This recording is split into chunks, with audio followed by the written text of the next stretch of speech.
My name is Ann Reeves.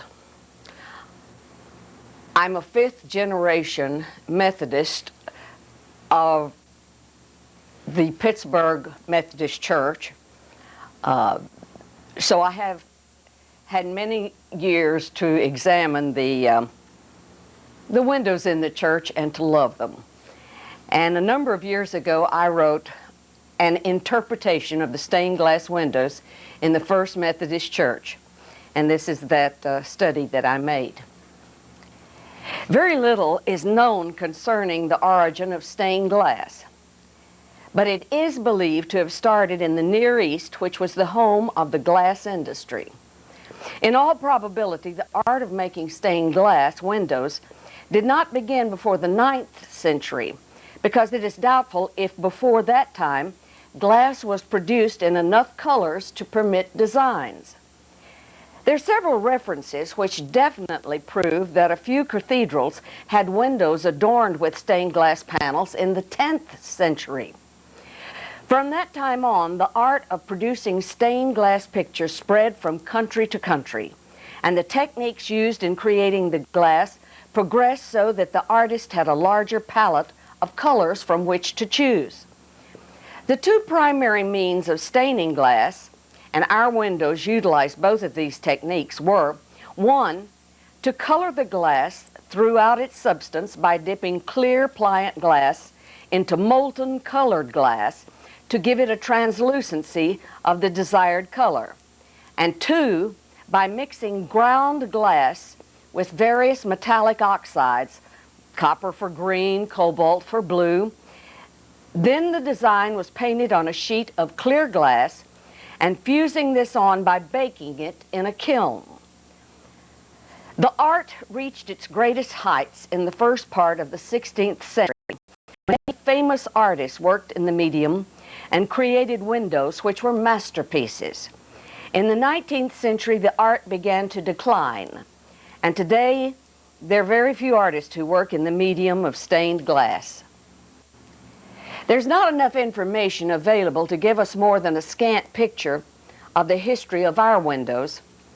From back issues of the Pittsburg Gazette, we learn that the windows were made in St. Louis, Missouri, and that they cost $2,650. However, I recall my grandmother, who was there at the time, stating that the glass came from Italy. This is very important because the Italians were very great in doing glass. And it is my belief that the artist cut, arranged, and leaded them in St. Louis. The windows were given to the church by various individuals and Sunday school classes. As to how the windows were selected, one can only theorize. One hypothesis is that the architect from Dallas probably recommended the St. Louis artist, that Reverend E.L. Shettles and the building committee approved the recommendation, and that designs were sent by the artist for the donors to use in making their selections. Another hypothesis is that since Reverend Shettles possessed a rather dynamic and autocratic personality, he probably consulted the architect about the best artist for the job. Then he made the selections and persuaded various members to donate them as memorials. Reverend Shettles' sermon topics were published each week in the Gazette, and he frequently preached about sowing and reaping. When you realize that the windows in the two vestibules are concerned with sowing and reaping, then it is not difficult to imagine that Reverend Shettles had an important voice in the selection of the windows. Concerning the public's reaction to these windows, an article in the Gazette of January 27, 1905, gives us a good picture. The windows for the new Methodist Church are here and are in place. To say that they are pretty does not do them justice, for they cannot be classified other than high-grade art. For us to undertake to give a detailed description of them would require too much space, but we make mention of some of the more attractive features. The glass is opalescent, rich in color, harmoniously arranged so as to give the very best effect. The artwork, that is, the figures and emblems painted, is indeed the work of a painter. In the two windows on either side of the pulpit, fine likenesses of John and Charles Wesley are to be seen. On the north side, the first is the Wise Virgin, a gift to the church by M.L. Mowry and wife. It is one of rare beauty. Then comes one of the large ones, a gift of Reverend R.A. Morris and wife. It's a reproduction of the famous painting of Christ in the Garden of Gethsemane. You must see it to appreciate it. It is one of the most beautiful things we have ever seen. The next one is a gift from the Home Mission Society. It has Ruth the Gleaner with the very appropriate inscription, "Where hast thou gleaned today?" Then comes the vestibule with the very handsome thing, the sower, set in panel. In the west end of the church, passing on, we first come to Hunt's Light of the World. This is a copy of one of the great masterpieces of English painting. The next, which is the other large one, is a memorial from D.H. Abernathy to his father. This is a woman at the tombs or resurrection morn. One does not have to ask to see that this is the most expensive window in the church. Aside from the open tomb are the women that went to anoint their Lord's body with the angel that informed them that he whom they sought had arisen. On either side of this scene may be seen at a distance the outline of Jerusalem and the three crosses. It is indeed very impressive. Next is the Good Shepherd, given to Brother and Sister Mathis by their children. It is one of the standard paintings for church memorials. The last of the figured windows is in the main vestibule. It has the names of the building committee and a panel of the reaper. This takes us to the Sunday school rooms, all of which have been taken by different classes. The first two are offerings of the infant class. The next two are the gift of Mrs. D.H. Abernathy's class.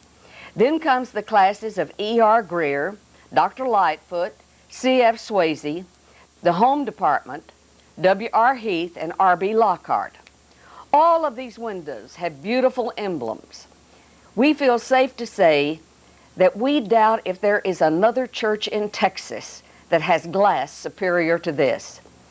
These windows cost delivered here at $2,650. The interpretation of symbols, especially in art, is a rather tricky business because each of us is different, and what one person designates as his idea might be the complete opposite of what another believes. When an artist paints a picture, he has something to say about which he feels strongly. But very few artists ever expect their viewers to obtain the same exact interpretation which they had. Therefore, I want to point out that this is my discussion, and it is my interpretation, and in no way do I wish to force my ideas upon you and have you to accept them as the exact truth. What I would really like is for you to study the windows carefully, question my ideas, and then arrive at your own interpretation or your own truth. Beauty is in the eye of the beholder, so your eyes must judge these windows for them to become beautiful and meaningful to you. When seated in the sanctuary, one's attention is drawn above the pulpit to the stained glass panel where two angels proclaim, "The Lord is in his holy temple. Let all the earth keep silence." There's no hidden symbolic meaning in these words. Their message is evident. However, symbolism is displayed in the use of angels to deliver the message. Angels are the messengers appointed by God to carry his word to whomsoever he designates. Therefore, the symbol of the angels gives the congregation the feeling that we are special, just as all the biblical characters who were visited by angels carrying a specific message to them from God were. As our eyes travel downward, we see portraits of two men very important in the founding of Methodism, John and Charles Wesley. John is pictured on the right. He holds the Bible and the inscription on the painting states, "The world is my parish." On the left is Charles Wesley holding a hymnal, and inscribed on this painting is the title of one of his most beloved hymns, "Jesus, Lover of My Soul." I'd like to point out that these same windows are to be found in Wesley Chapel in London, England. The first window on the north side represents the parable of the 10 virgins. The picture itself has no symbol of note within it, but the whole picture is symbolic of the famous parable where Jesus likened the kingdom of heaven as to 10 virgins who took their lamps and went forward to meet the bridegroom. These 10 virgins were the bride's attendants, and it was their duty to await the arrival of the groom and his party. Then they were to announce the groom's arrival and then accompany the bride to the groom's house for the wedding feast. 5 of the virgins were wise and took oil to replenish their lamps, while the remaining 5 were foolish and thoughtless in not planning ahead. When the groom arrived, the 5 wise virgins had enough fuel to last throughout the procession, whereas the 5 foolish maidens had exhausted their supply. The 5 foolish girls then rushed off to buy more oil, but upon their return, the procession had moved on inside to the feast. The door was shut, and they were left outside. Jesus in this parable was trying to teach his disciples to be ready at all times, because no one knows when the day of judgment will come. The wise virgins are symbols of the disciples of Christ who recognized him as the Messiah. The foolish virgins represent those who have deceived themselves into thinking that they already belonged to the kingdom of heaven and had nothing to worry about. The wedding feast symbolizes the new kingdom of heaven, which Jesus constantly preached about. The oil for the lamps represents the spiritual life, the heart filled with love and devotion to God. The middle window in this wall depicts Jesus in the Garden of Gethsemane. This is a painting that is abundant with symbols. But first let us view the window for its surface value before we delve into its hidden meanings. We all know the story of how Jesus went into the garden to pray during the short time between the end of the Last Supper and his arrest. He took with him 11 of his disciples. Judas was on his mission of betrayal. And 8 of them he left at some distance as outer guards, while he took Peter, James, and John nearer to the garden to serve as inner guards while he prayed. In the painting we see Jesus praying, the 3 disciples waiting, the hills and buildings of Jerusalem in the distance. These ingredients tell us part of the story, but by no means do they tell all of it. Through exquisite use of line and color, the artist has created in the physical surroundings symbols and moods to give the viewer a deeper insight into this story. Notice how barren and desolate the scene is. Notice the heavy, rolling dark clouds, which evoke a very ominous feeling. Notice the sitting positions of Peter, James, and John. Now, they had no idea of what was about to happen. They only knew that many perplexing things had transpired during the last few days, and they knew that it was late and they were sleepy and tired. But are their positions just those of sleepy men? Perhaps. But their positions also suggest those of mourning, sorrowful. They were disturbed people. Notice now how through all this gloom and desolation, 2 hopeful and strengthening symbols stand out. One is the beam of God's holy light radiating upon the face of Jesus, and the other is the solitary, fresh, young branch of leaves, which announces the reawakening of life after winter's death-like period. Therefore, symbols point the way to the theme of the picture, that out of the despair of death comes the glorious promise of life everlasting. The last window on the north side is a picture of Ruth, who was destined to be the ancestress of King David and Christ the King. The story of Ruth is one of devotion to a principle. It is the story of a woman who, though her husband was dead, chose to live with his mother, Naomi, in a land foreign to her.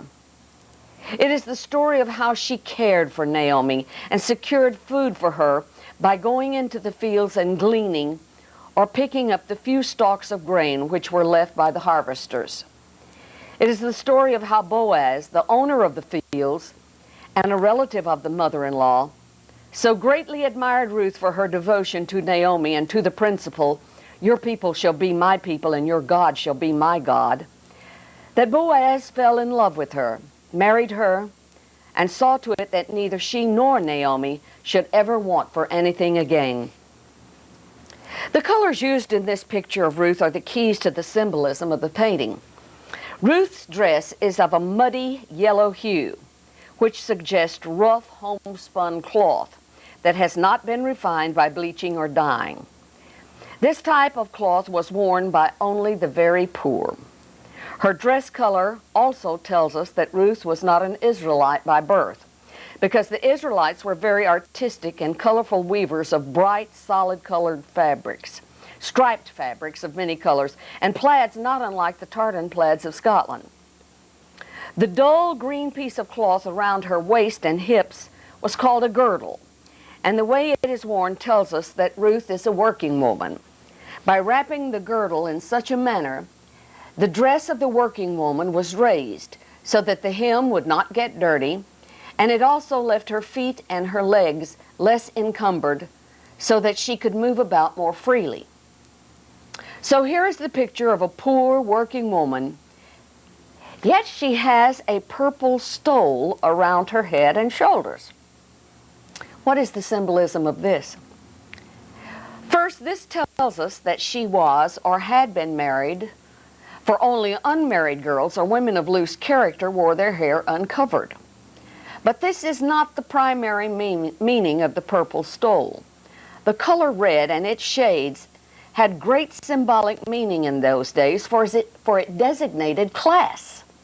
A pure red or an orange red denoted people of ignoble birth and women of loose character. Red violet and purple were the colors of kings and very important people. Because of this, Ruth's purple stole symbolizes the noble manner of her devotion and the fact that she was to become the ancestress of David and Jesus. On the west wall of the sanctuary, on the left side, is a picture of Jesus in the role of the kind, gentle shepherd caring for his flock. Since our childhood days, "The Lord is my shepherd" has been a verse that each of us loves and one that holds a special meaning for each of us. For this reason, I shall not discuss this stained glass painting further, except to point out the colors of the clothes Jesus is wearing.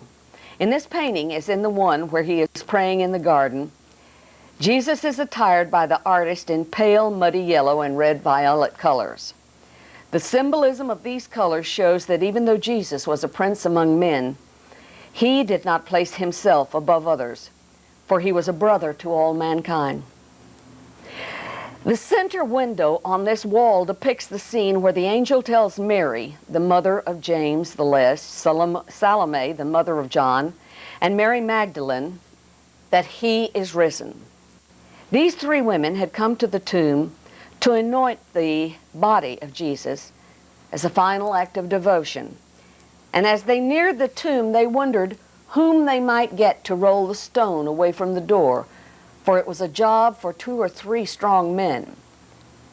Try to imagine the mixed emotions these women knew when they discovered the stone rolled away from the door and Jesus' body gone.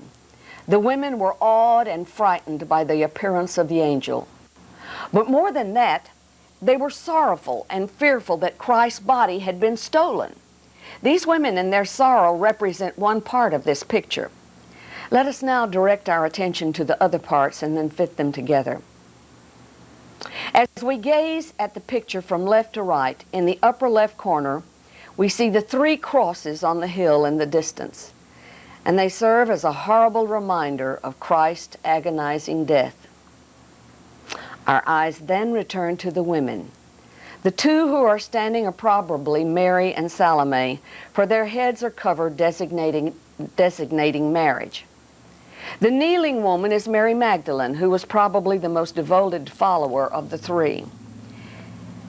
Jesus had cured this virtuous woman of what he would call insanity, and she was infinitely grateful to him and followed in his procession as he traveled from place to place.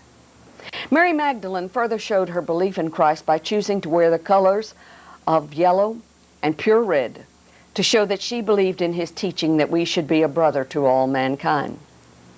As our eyes move further to the right, we see the towering figure of the angel proclaiming the triumphant and comforting message to these women that Christ had arisen from the dead. At this point, the pieces of the picture unite as we realize that the artist created three distinct moods here, with the first two serving to intensify and magnify the greatness of the last. The Lord has risen. The last window on the west wall has as its inscription, "Behold, I stand at the door and knock." This quotation is from the Revelation of St. John the Divine, chapter 3, verse 20. This window is a copy of the painting by Leigh Hunt and is entitled "The Light of the World."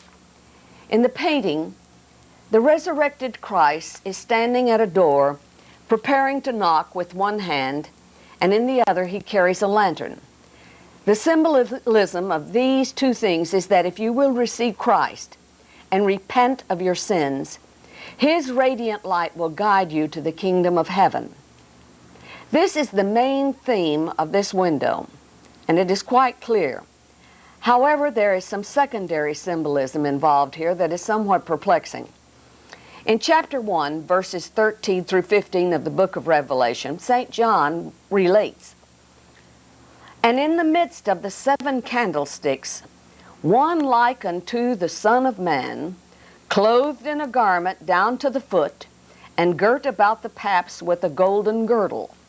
His head and his hairs were white like wool, white as snow, and his eyes were as a flame of fire, and his feet like unto fine brass, as if they burned in a furnace, and his voice as the sound of many waters." This is the verbal picture St. John paints of the resurrected Christ.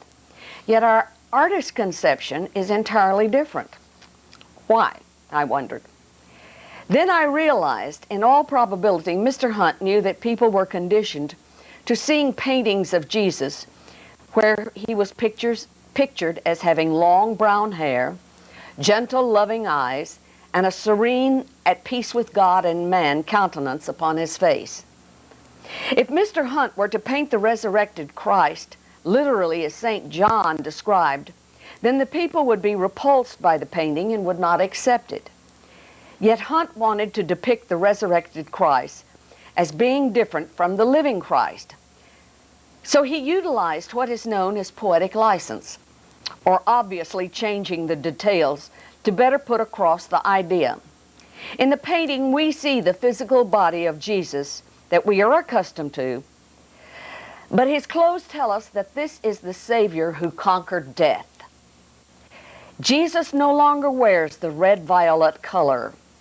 He now wears the orange-red color of the lowly, but we still know that he is a king, for on his head rests the most precious crown of all, the crown of thorns. As I'm through discussing each particular window, I still find that I have a few facts of a general nature about the windows, so I'm going to bunch them together and let this be the odds and ends paragraph. The scene in each window is dramatically heightened by the scroll pattern around it. If you study this scroll work carefully, you will see that it acts as an archway for the scene, similar to those which outline a stage. This arch creates the impression that you are viewing a scene in a depicted character's life, just as the proscenium arch on a stage gives the audience the feeling that they are looking through an invisible wall and seeing a succession of scenes in the lives of characters in the play. Speaking of plays, Theatrical scholars believe the story of Ruth to have been originally a play, which was put into a narrative form so that its beauty might be included in the Bible. Back to the windows, and another general fact. The lead strips which separate the panes serve two very important functions. First, they unite the various panes into a complete design and hold them in place, and secondly, they give added rhythm to the paintings. Rhythm is an integral part of each work of art, and it is achieved through careful use of line. Perhaps I can best explain this by again drawing your attention to the window of Jesus in the garden. The panes are painted to show perspective, but notice how the lead strips sharpen this perspective and give an incisive, static type of rhythm. In contrast to this, notice how the strips help to add a softer and more flowing rhythm to the drapery of Jesus' cloak. Another fact about these windows is a noticeable lack of the use of pure, brilliant yellow. Pure yellow was very difficult to reproduce, and this accounts for its scarcity. However, when it is used, it certainly stands out and is most effective. The last thing I wish to say is an answer to anyone who might question the reasons for decorating a church with such things as stained glass windows. There was a man named Suger who was the abbot of Saint Denis Cathedral in France from 1122 until his death in 1151. Abbot Suger had radical views for a priest in his time, for he believed that works of art should render praises unto the ultimate patron God. Suger thought it would be a grave sin of omission to withhold from the service of God what God had caused nature to supply and man to perfect. So the abbot decorated his church with vessels of precious stones and gems, golden candelabra, lustrous tapestries, and stained glass. Many criticized him for what they believed to be gaudy ostentation, distasteful in the eyes of God. Suger's answer to these critics sums up the opinions of countless people on the subject of church decoration. When, out of my delight in the beauty of the house of God, the loveliness of the many-colored stones has called me away from external cares, and worthy meditation has induced me to reflect, transferring that which is material to that which is immaterial, on the diversity of the sacred virtues, then it seems to me that I see myself dwelling, as it were, in some strange region of the universe, which neither exists entirely in the slime of the earth, nor entirely in the purity of heaven, and that, by the grace of God, I can be transported from this inferior to that higher world in a spiritual manner. Thank you. Lockhart, Judge F.A. Lockhart, who delivered the semi-centennial address at the Methodist Church. It was the occasion was the celebration